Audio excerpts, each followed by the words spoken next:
김인현 3.1 만세운동 때였다, 이렇게 말을 합니다.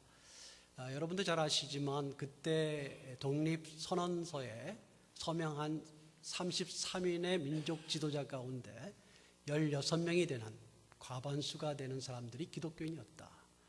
또 그뿐만 아니라 그것을 중심으로 해서 그때 만세운동을 일으켰고, 그 만세운동의 결과 많은 사람들이 투옥이 됐는데 투옥된 사람들의 22%가 기독교인이었다라는 통계가 있고, 그것을 통해서 우리 크리스천들이 당시에 사회적 영향력과 리더십이 꽤 있었다라는 것을 보여주는 증거로 말합니다. 그때 크리스천들의 인구가 1.5%였습니다.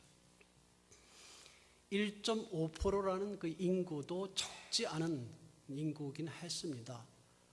그렇게 많은 인구가 된 것은 배경, 또 그렇게 기독교적인 사회운동에까지 나아갈 수 있었던 배경은 사실은 1907년의 평양 대부흥운동이다, 이렇게 말할 수 있을 것입니다. 1907년 김이 독립선언 있기 12년 전에 평양 대부흥운동이 갑자기 일어나게 되는데, 그때 성령의 강력한 역사가 있었습니다. 성령의 강력한 역사와 함께 있었던 것이 무엇이냐면 일종의 회개운동이었습니다. 성령께서 역사하시자 회중들 중에서 그들의 죄를 고백하는 일이 일어나기 시작했습니다. 어떤 사람을 어떻게 속였다, 거짓말을 어떻게 했다, 부당한 이득을 취했다, 심지어는 간음했다, 간통했다라는 말조차 회중들에서 일어나서 회개운동이 일어났습니다. 그 강렬한 회개운동은 성령운동의 또 다른 측면이었는데, 저는 그 회개운동이 단지 죄를 회개하는 것만이 아니라 죄로부터 우리 그리스도인의 삶을 정화시키는, 정결케 하는, 거룩케 하는 성령의 역사였다, 이렇게 보겠습니다. 그래서 우리가 거룩해지면서 정화되면서 어떻게 보면 회개하면서 교회가 사회에 대해서 할 말이 생긴 겁니다.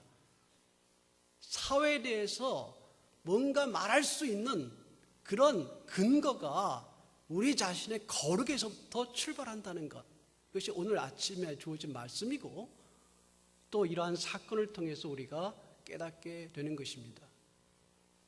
요즘 우리 교회들이 사회에 대한 영향력이 점차적으로 줄어들고 있는 근거에는 우리가 우리의 거룩을 지키는 일에 좀 소홀히 됐다, 좀 약해졌다, 이런 부분을 우리가 지적하지 않을 수 없는 것입니다. 우리의 이 말씀이 지난 시간에 5장 3절에서 6절까지를 중심으로 주어진 말씀에 크게 이 더러운 일에 대하여 두 가지를 크게 지적했습니다. 두 가지만 있지는 않았겠지만 오늘 본문에서는 두 가지를 지적하지 않았습니까? 하나는 성적인 죄였습니다. 색욕과 관련된 성적인 죄, 또 하나는 물질적인 죄, 탐욕과 관련된 물질적인 죄, 이 두 가지를 대표적인 더러운 일로 지적했고, 이 일들에 대해서는 성도들이 해서는 안 된다, 합당하지 않다, 그 말조차 하지 말아라 라고 말씀하시면서 바울은 두 가지로 경계를 줬습니다. 하나는 그런 일을 행하는 자는 하나님의 나라에 합당치 않다, 하나님의 나라의 기업을 얻을 수 없다, 다른 말로 하면 천국에 들어갈 수 없다. 예수 그리스도를 믿었는데도 천국에 들어갈 수 없느냐, 이런 측면은 아니지만 분명하게 이것은 중요한 경계를 하고 있습니다. 이런 일을 행하면서 하나님의 나라에 들어가려고 해서는 안 된다라는 경계가 있었고, 또 하나는 불순종의 아들들에게 하나님의 진로가 임한다. 이 두 가지는 사실은 같은 이야기입니다. 불순종의 아들들은 하나님의 뜻대로 하지 않고 이러한 더러운 일을 행하는 자들은 하나님께서 진도하실 것이다. 이 이중 경계가 5절 6절에 주어졌던 말씀이었습니다. 그러므로 여러분들은, 그러므로 너희들은, 그러므로 우리는, 우리 그리스도인들은 이런 일과 관련해서는 안 된다라는 말씀을 강조했었습니다. 오늘 말씀을 통해서는 이 연속해서 특별히 오늘 7절에서 14절까지 주어지는 명령법에 중심을 해서 우리가 살펴보겠는데요. 오늘 본문에서 세 개의 명령을 이 세 가지 명령법을 통해서 명령을 하십니다. 첫째는 어둠의 일에 참여하지 말라라는 말씀입니다. 7절에 보게 되면 그들과 함께하는 자가 되지 말라라는 말씀, 11절에 너희는 열매 없는 어둠의 일에 참여하지 말라, 이 말씀을 명령 두 번에 걸쳐서 비슷한 말씀을 주셨는데요. 7절에 함께하는 자가 되지 마라 라고 했을 때 함께하는 자는 그 일에, 더러운 일에, 이런 성적인 것과 물질적인 잘못에 함께 참여하지 말아라라는 뜻이고, 이런 일에 동조해서는 안 된다라는 뜻입니다. 이 말은 함께하지 말라라는, 이 함께하는 자가 되지 말라라는 함께하는 자라는 이 단어가 3장 6절에 한 번 더 쓰인 적이 있습니다. 3장 6절은 교회의 목표, 또 교회의 모습을 그려주고 있는데 어떤 내용이냐면 여러분 기억하실 것입니다. 우리 교회가 어떤 존재가 되었느냐? 하나님의 상속자가 되었다. 함께 한 상속자가 되었다. 또 함께 우리가 그리스도의 몸 지체가 되었다. 우리는 하나야, 그리스도께 속한 지체가 되었다 하면서 세 번째 나온 말이 함께 약속에 참여하는 자가 되었다, 이렇게 말씀하셨거든요. 하나님의 약속에 참여해서 그 약속을 소유하는 자들이다, 이 말입니다. 이 세 번째 단어, 약속에 참여하는 자가 되었다는 이 말이 똑같이 오늘 본문 7절에 번역이 함께하는 자라는 이 번역으로 됐습니다만 똑같은 말입니다. 그러니까 바울은 지금 이렇게 이야기하는 것입니다. 너희는 하나님의 약속에 참여하는 자냐? 아니면 이 세상의 더러운 일에 참여하는 자냐? 어떤 일에 참여하는 자냐? 우리 그리스도인들은 이 더러운 일에 참여하는 자가 아니라, 이 악한 일에 참여하는 자가 아니라 하나님의 약속에 참여하는 자다. 하나님의 상속자로서 하나님의 약속에 참여하는 자다. 이것을 대조해주고 있는 것입니다. 11절에서 열매 없는 어둠의 일에 참여하지 말라라고 이야기했을 때는 이 말은 이 같은 뜻입니다만 7절에 참여하는 자가 되지 말라라는 같은 뜻이지만 뉘앙스가 약간 더 있는데, 그것은 뭐냐면 그러한 어둠의 일에 참여함으로써 얻게 되는 이득을 누리지 마라, 그 몫에 참여하지 말라, 이런 뜻이에요. 그러니까 그런 일을 하게 되면 얻게 되는 게 뭐냐면 성적인 면에서의 잘못된 쾌락, 잘못된 기쁨, 물질적인 면에서는 부당한 이득, 부정한 이윤, 그것을 누리지 말아라, 이런 뜻이 됩니다. 그래서 첫째, 이 7절과 11절에서 우리에게 주신 첫 번째 명령은 어둠의 일에 우리 그리스도인들은 참여해서는 안 된다, 분명하게 이야기해주고 있습니다. 두 번째, 하지 말라라는 말씀이 있었다면 두 번째 명령은 좀 더 적극적인 하라라는 명령이 주어지게 됩니다. 그 명령법은 8절에 빛의 자녀들처럼 행하라라는 말씀으로 주어집니다. 행하라, 그렇게 살아라, 빛의 자녀들처럼 살아라, 그 가운데 거닐어라 라는 말씀이 주어지게 됩니다. 그러면서 이 말씀은 우리의 과거와 현재를 대조해줘요. 우리의 과거는 어둠이었다. 하나님을 알기 전에는 어둠이었었다. 그러나 하나님을 알고 나서는 이제 빛이다, 이 이야기를 강조해 줍니다. 물론 모태신앙인 분들은 처음부터 예수 그리스도를 믿었으니까 빛 가운데 거했겠지만 우리가 집단적으로 보게 되면 우리의 과거는 어둠이었다 이거예요.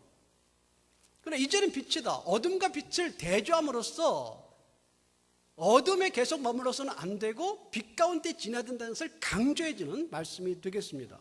그러면서 우리가 비치면서 동시에 빛의 자녀들이다 이렇게 말해줍니다. 빛의 자녀들. 빛의 자녀들이라는 말은 하나님은 빛이시다라는 요한일서의 말씀처럼 그 빛이신 하나님의 자녀다라는 말이기도 하고, 그러니까 우리가 하나님처럼 빛 가운데 행해야 된다라는 말씀이면서, 이 빛의 자녀들이라는 말은 빛을 따르는, 빛 가운데 행하는, 빛을 추구하는 그런 사람들이다라는 말이기도 합니다. 여러분, 6절에 불순종의 아들들이라는 말은 불순종의 자식이라는 뜻이 아니라 불순종하는 사람들을 가리키는 말이고, 빛의 자녀들은 빛을 행하는 자를 말합니다. 그러니까 우리 그리스도인들이 빛을 행하는 자가 되는 것, 빛 가운데 거하는 것, 빛을 따라 바르게 하는 것은 지극히 당연하다 이런 말이죠. 이것을 강조해주는, 우리가 빛의 행위자라는 사실을 기억하는 것이 매우 중요하다 이 말입니다. 이 말씀과 관련해서 9절 10절은 좀 더 빛의 열매에 대한 이야기를 해주고 있어요. 그러니까 빛의 열매를 뭐라고 뭐와 관계되냐면 착함, 모든 착함과, 우리 9절을 한번 읽어보겠습니다. 시작. 빛의 열매는 모든 착함과 의로움과 진실함에 있느니라. 이 빛을 추구하는 사람들, 빛의 자녀들이 빛을 따라다가 행하는 열매들이 있는데, 그 열매들이 세 가지와 관련되어 있다라는 것입니다. 착함과 의로움과 진실함이다. 이게 굉장히 중요한 이야기가 있어요.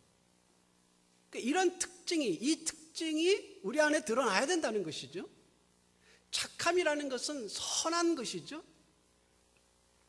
다른 사람을 선대하고 다른 사람에게 위하는 삶입니다.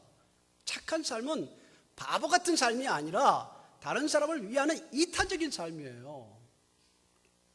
자기 중심적이고 이기적인 삶이 아니라는 것을 말합니다. 그게 착한 것이라는 뜻이죠. 이 착함과 아까 말한 두 가지, 세욕과 탐욕이 반대되는 이유는, 세욕과 탐욕은 이타적인 게 아니라 이기적이고 자기 중심적이고 자기 욕망을 위해서 사는 것이기 때문입니다. 착함은 자기의 욕망을 위해 사는 것이 아니라 다른 사람을 위해서, 가정을 위해서, 사회를 위해서, 교회를 위해서 사는, 하나님을 위해서 사는 선한 삶이기 때문입니다. 의로움은 바른 것이죠. 옳은 것입니다. 반대되는 게 부정입니다.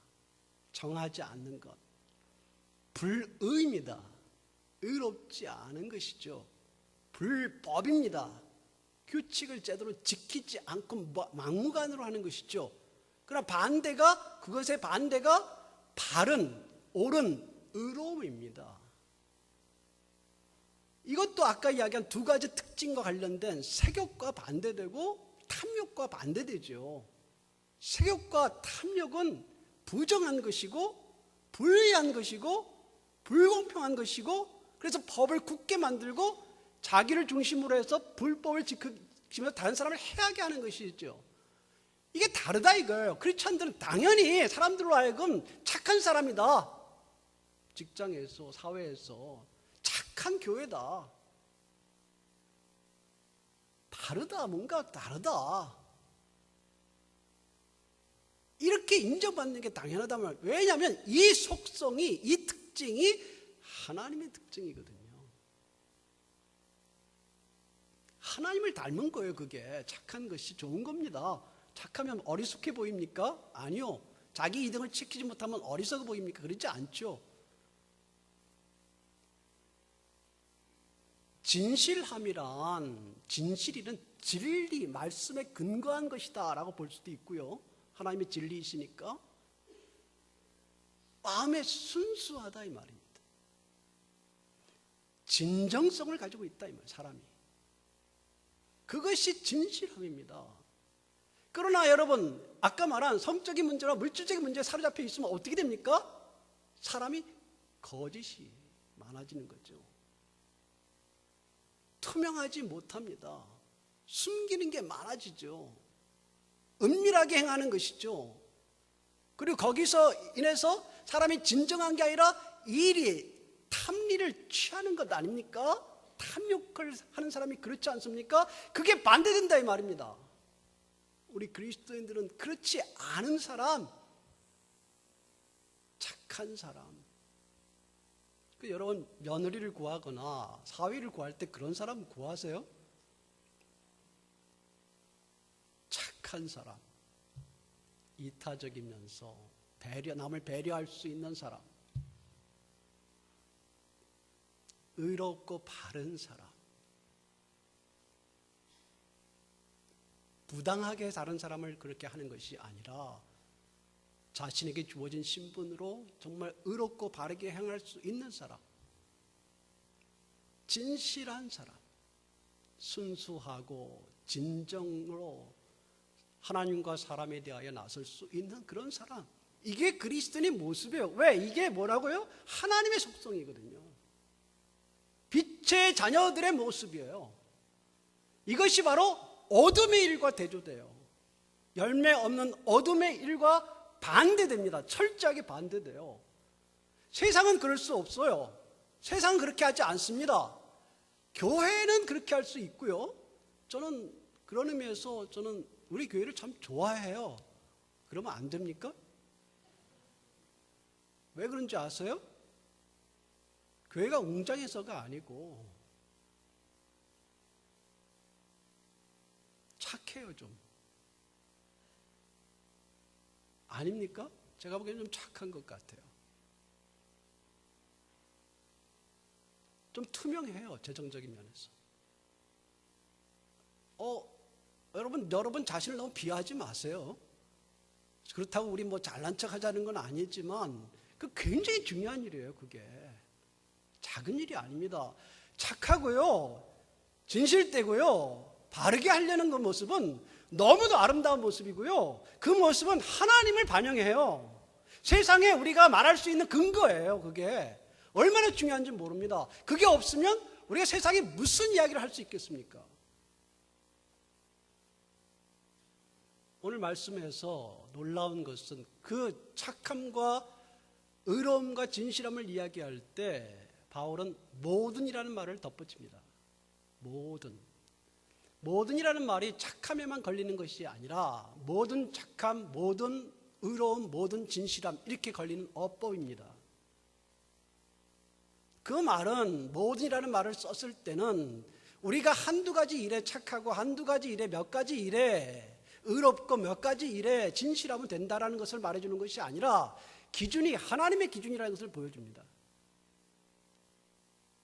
적어도 우리가 직장과 우리의 사회와 가정에서 모든 일에 그렇게 하려고 노력해야 된다는 것을 보여줍니다. 이게 크리스찬의 모습입니다. 이게 자연스러운 모습이에요. 이상하지 않아요. 이게 정상입니다. 그러나 또 하나 우리가 생각할 것은 모든이라는 말 속에 우리가 완전하지 않다는 것을 인정하는 것도 포함되어 있습니다. 누가 모든 착함과 누가 모든 의로움과 누가 모든 진실함을 지킵니까? 누가 그런 분이에요, 우리 가운데? 저는 그렇게 주장해서 벌써 주장할 때 아니다고 생각합니다. 우리 교회가 이렇게 뭐든 한다 이렇게 말할 수 없어요. 이건 누구도 말할 수 없어요. 어느 교회도 말할 수 없죠. 우리 사람은 그렇게 말할 수 없어요. 그래서 이 모든이 들어갔을 때는 우리를 겸손하게 합니다. 하나님을 바라보게 합니다. 그러나 중요한 것은 우리가 이 모든을 적용해서 할 수 있도록 노력하는 것이 요구되는 것이지 우리가 천사처럼 가장해서 되는 건 아니에요. 마치 모든 그런 것처럼 한 것처럼 우리가 우리 자신을 그렇게 보일 필요는 없습니다. 아무도 그럴 수 없기 때문에요. 중요한 것은 모든 일에 착함과 의로움과 진실함에 빛의 일들을 추구하려고 노력하는 모습, 그 모습이 존경스럽고 좋은 것입니다. 흥미롭게도 바울은 이 말을 하면서 빛의 열매는 모든 착함과 의로움과 진실함이다 이렇게 말하지 않고 빛의 열매는 모든 착함과 의로움과 진실함에 있다 이렇게 이야기했습니다. 이 말 다시 이야기하면 빛의 열매는 모든 착함과 의로움과 진실함 안에 가운데 있다. 가운데 있다. 빛의 열매는 바로 이런 것이다가 말할 수 없고 그 말은 이 세 가지다가 아니라 세 가지를 추구하는 가운데 빛의 열매가 맺어진다라는 뜻입니다. 목표가 착함, 목표가 의로운 것, 바른 것, 목표가 진실한 진리일 때 우리에게 이 빛의 열매가 맺어진다라는 이야기입니다. 아까 첫 번째 명령과 관계해서 우리가 다시 이야기할 것은 어둠을 떠나야 빛의 열매가 맺어지죠. 정말 우리가 기억해야 됩니다. 어둠을 떠나는 것과 어둠에 참여하지 않는 것과 거기로부터의 쾌락과 거기로부터의 이득을 참여하지 않는 것이 바로 빛의 열매를 맺어가기 위한 전제입니다. 이 말씀과 함께 바울은 10절에서 시험하여 보라 라고 했는데 이 말씀은 명령으로 주어지지는 않았지만 병령으로 번역은 됐습니다만 명령으로 주어진 것은 아니고 다만 바울은 이렇게 이야기하고 있는 것입니다. 너희가 시험해 봐도 이건 검증된 중요한 사실이 있다 이거예요. 이게 뭐냐? 이러한 모든 착함과 의로움과 진실함 가운데 빛을 추구하는 그래서 열매를 맺어가는 것은 하나님이 지독하게 기뻐하시는 일이다. 그 말이에요. 하나님이 뭘 기뻐하시는지 알고 싶냐? 그 말이죠. 우리의 착함이다. 우리의 바른 의로움이다. 우리의 진실함이다. 그게 하나님이 우리에게 구하는 것이다. 우리를 하나님께서 그것을 기뻐하시는 것이다. 하나님께 그것을 원하신다 이 말이에요. 시험해 봐라. 그건 분명한 사실이다. 하나님 그렇게 하지 않을 때 우리가 그렇게 하지 않으면 주님께서 슬퍼하시고 싫어하실 것이다. 이 말이죠. 당연히. 그러므로 우리 그리스도인들에게는 우리 교회는 이 시대에 우리가 어떻게 살아야 될 것인지에 대해서 말씀하시는 이 말씀을 또 귀담아 들어야 되는 것입니다. 세 번째 명령이 11절에 있습니다. 도리어 책망하라. 이 책망하라라는 말은 두 가지 의미가 있는데요. 하나는 말 번역 그대로 책망하다, 꾸짖다라는 것입니다. 즉 어둠의 일에 대하여 꾸짖으라 이 말이에요.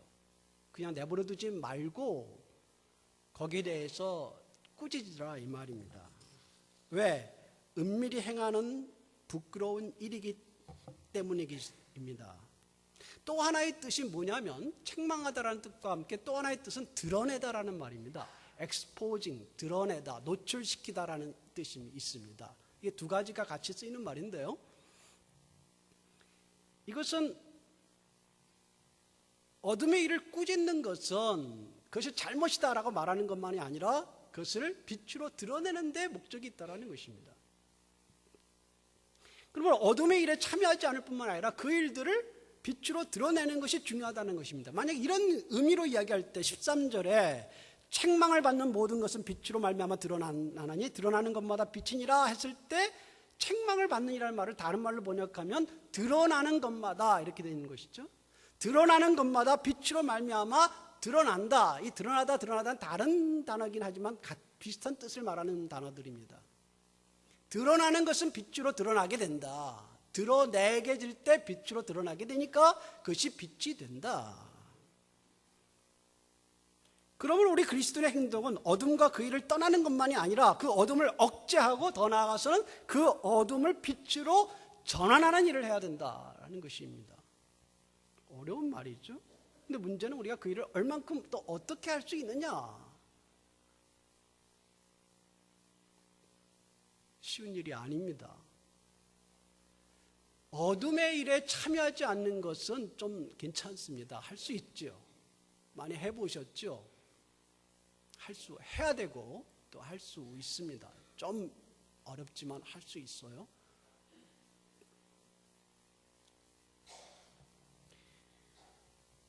빛의 열매를 맺는 것, 착함과 의로움과 진실함을 추구해서 하나님의 성품이 우리를 통하여 반영되도록 사는 것 어렵습니다만은 가능합니다.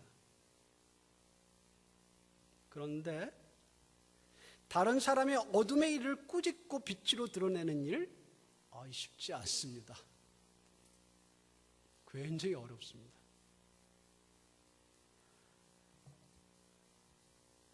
다른 사람의 일에 관여하고 싶지도 않고 또 했을 때 오는 파장도 만만치 않습니다.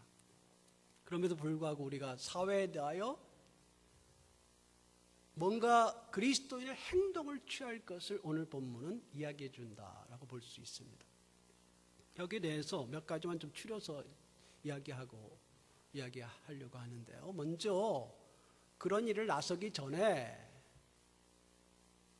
먼저 우리 자신부터 어둠의 일을 벗어내자.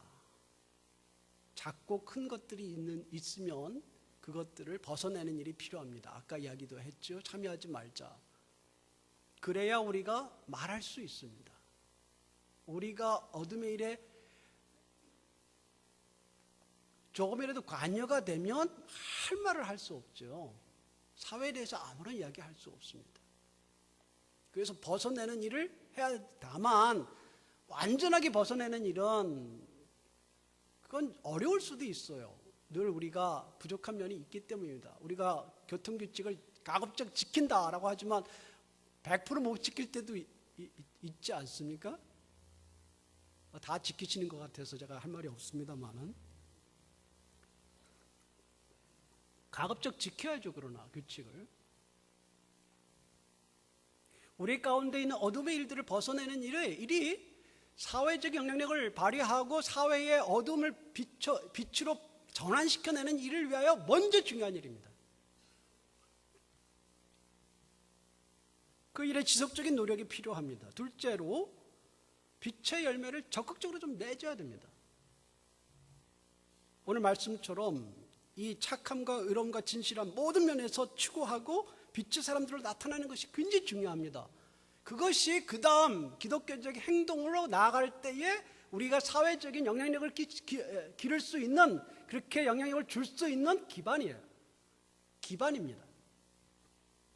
정말 우리가 있는 곳에서 작은 빛이 되는 것, 빛된 삶을 사는 것, 그 자체가 사실 어둠을 어둠이라 알리는 최고의 노력이에요. 하지 않는 것과 해야 되는 것, 부정한 곳에서 부정하지 않는 것,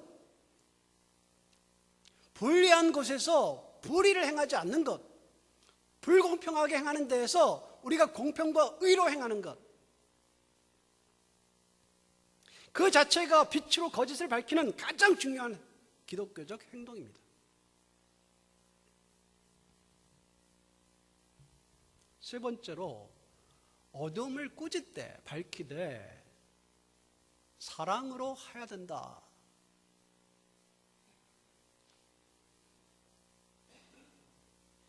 사랑으로 하지 않고 정죄하는 태도. 우리가 흔히 좀 윤리적으로 고상해 보이는 사람들은 만나보면 주로 야단치는 일을 많이 하세요. 부모가 자녀를 선한 일로 이끌어갈 때도 야단치는 일보다는 아까 말한 부모가 부단한 노력, 어둠을 제거하려는 노력을 보여주고, 부족한 인간이지만 빛으로 행하려는 노력을 보여줄 때 아이들이 감동이 되죠. 야단쳐서 이렇게 못하기만 한다면 그게 마음에 들리겠습니까? 그 소리가. 중요한 것은 어둠을 지적하고 어둠을 빛으로 전환시키려 할 때 우리가 정죄하고 심판자로 있는 것보다는 사랑으로 하는 게 중요하다라는 것입니다. 요한복음 3장 17절에 하나님이 그 아들을 세상에 보내신 것은 세상을 심판하려 하심이 아니다. 그로 말미암아 세상이 구원을 받게 하려 하는 것이다. 빛으로 드러내는 목적이 정죄가 아니라 사랑과 건짐이다라는 것을 기억하셔야 됩니다. 왜요? 그 어둠의 일들은 부끄러운 일이고 그 어둠의 일들은 하나님의 나라의 기업이 없을 뿐만 아니라 하나님의 진로를 받게 되는 일이다. 그러므로 그러한 일을 계속하지 못하게 도와주는 것, 계속해서 그 세욕을 쫓다가 망하지 않게, 가정과 사회에서 망하지 않게 도와주는 것, 계속해서 탐욕을 벌이다가 결국 그 사회도 망가뜨리고 본인도 망가뜨리고 어둠에서 헤어나오지 못하는 일이 없게 그를 건져주는 것, 사랑으로. 그러한 일들, 나는 옳고 너는 그르다 이런 방식이 아니라 빛으로 나와 건짐과 하나님의 구원에 이르게 하는 것, 이것이 우리 할 일이 아닌가 생각합니다. 제가 이 짧은 시간에 이 이야기를 다 할 수 없고 또 그만한 제가 깊이를 갖고 있지 않습니다. 우리 그리스도인이 교회가 이 일에 대해서 많이 생각하고 고민하고 해야 될 일이 많이 있다라는 생각을 하게 됩니다. 빛의 일을 하다가 그리고 고난을 받게 되는 것을 두려워하지 말아야 된다라고 이야기하고 싶어요. 그런데 참 어려운 말입니다. 고난 받으라라고 하는 것이니까 비용을 지불하라 하는 것 참 어려운 일입니다. 왜? 고난 받으면 제가 책임질 거다 이렇게 저는 말할 수 없기 때문에 참 어려운 일입니다. 우리가 어디까지 이 일을 할 것인가? 개인적으로, 사회적으로, 구조적으로. 또 하나 여기 중요한 어려운 점은 뭐냐면 우리가 이 문제를 건드리려고 할 때 혹시 우리가 무모한 것은 아닌가, 어떤 것은 너무 성급한 것은 아닌가, 또는 어떤 우리의 주관성을 가지고 어떤 사안에 대해서 편견을 가지고 접근하지는 않는가라는 것도 돌아봐야 됩니다. 제가 어려운 말을 여러분께 오늘 드려요. 왜? 이 주제는 간단한 주제가 아니고 우리가 계속 노력해야 될 주제이기 때문입니다.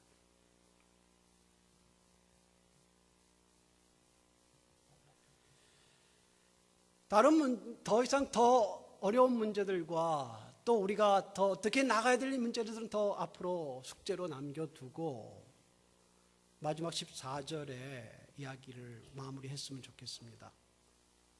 14절은 잠자는 자와 죽은 자를 대조합니다. 잠자는 자와 죽은 자는 외견상 비슷하죠. 둘 다 눈을 감고 있고요. 외부에 반응하지 않습니다. 어떤 활동이 없는 것처럼 보입니다. 깨어있지 않습니다. 그런데 중요한 차이가 있죠. 하나는 살아있고 하나는 죽어 있습니다. 주님은 그 두 가지를 구별하고 있습니다. 우리 그리스도인들은 죽은 자 같으나 죽은 게 아니라 잠자는 자다. 왜? 그리스도의 생명력이 있기 때문에. 그런데 해야 될 일을 하지 않는다. 자는 것이다. 자는 것이다. 그리스도의 사랑을 보여야 되고 그리스도의 빛을 행해야 되는데 아무런 힘이 없다? 자는 것이다.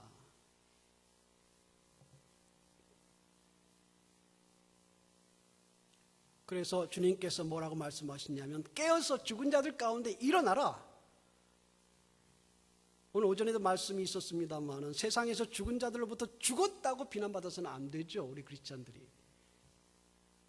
근데 놀랍게도 주님 뭐라고 이야기하시냐면 그리스도께서 너에게 비추실 것이다.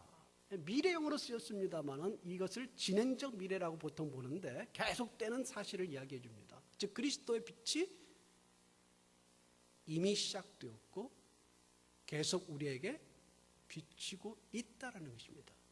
그러니까 그리스도의 빛이 하나님의 빛이 우리가 빛으로 살게 하는 근원이다 이 말이에요. 도저히 우리 힘으로는 착함을 이뤄내고 의로움을 이뤄내고 진실함을 이뤄내서 야 나는 빛의 이름이 이렇게 맺어라고 당당하게 말할 수 없는데, 그 빛이 없다면 그리스도께서 우리에게 빛을 비추심으로 그 빛이 힘이 돼서 그 빛이 근원이 돼서 다시 우리로 하여금 잠자는 상태에서 깨어나서 우리가 빛으로 나아가게 해준다 이 말이에요. 그러므로 한국교회의 희망과 소망은 우리에게 있는 것이 아니라 그리스도에게 있다. 그래서 희망이 있다. 우리의 부족한 부분에 있지 않고 미래가 그리스도의 빛에 있기 때문에 그리스도의 빛이 비출 때 하나님의 자녀들이 깨어나고 가정에서, 사회에서, 교회에서 깨어나서 그리스도의 빛을 전하고 반사시키고 어둠을 빛으로 만드는 일을 감당할 것이다. 여러분 믿습니까? 그것이 우리의 소망입니다. 여러분 그 빛을 받아서 작은 일에 하나하나씩 모든 착함과 모든 의로움과 모든 진실함 가운데 빛의 열매를 맺어가는 사랑하는 여러분, 승리하시는 여러분 되시기를 주님의 이름으로 축원합니다. 기도하겠습니다. 하나님 감사합니다. 우리로 하여금 다시 한번